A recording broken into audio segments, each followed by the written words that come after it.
So I want to show you something I've been working on the last few days, and I would say anyone that's had like diastasis recti repair, major abdominal surgery, or C-section, even you vaginal birth moms could benefit from starting this in the first couple weeks. Let's do three quick things. That was two, but I mean three. One, I talked about this a bit last time, is just like looking at it and kind of like coming to terms with with what your body looks like right now as it's healing. Um, I talked a little bit about the breath, and I would say take a deep breath and just notice how hard it is to expand. It just feels restricted. It's kind of our body's way of like holding to protect us. But we don't want to stay like that. We want to learn how to expand our breath again. So within comfort, I would say first just see like how much can I expand? And a lot of times people will notice they can't breathe below their incision after, for example, a C-section. So that's one of the reasons why our pelvic floor after a major abdominal surgery or C-section or vaginal birth feels like it's holding on for dear life. It feels tight, right?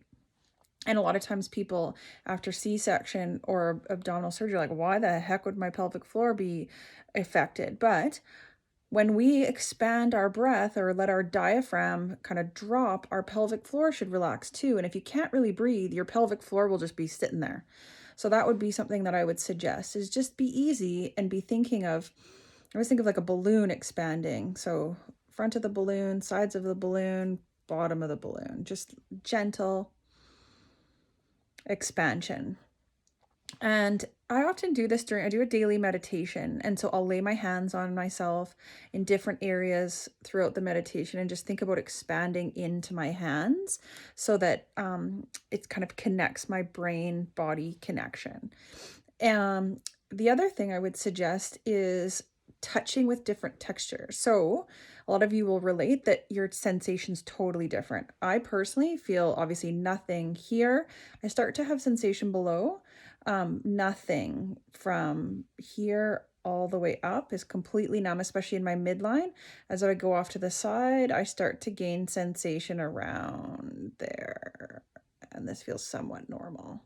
But I have a huge area of decreased sensation. So I'll just lay my hands on it, or I'll start to use different textures. My hands are always like clammy and cold. So that's what that feels like. I'll just grab, I always forget to bring different textures, and I'll lie down like, hey, what do I have around me? I've got a soft blanket.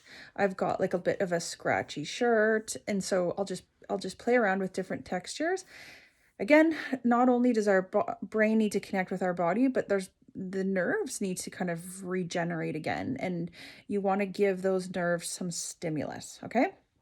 That's the number two. Number three is you can work on some of the swelling. I find a lot of times people, I'm not as bad today, but I've had a lot of swelling below my scar. And so I'll sit laying down and I'll just let gravity help, but I'll kind of milk it. I'll take it just from here, like in my, like kind of above my bladder and my pubic bone, and I'll just kind of rub it up, just to help everything flush. And I notice that I feel more comfortable after I get rid of some of this swelling.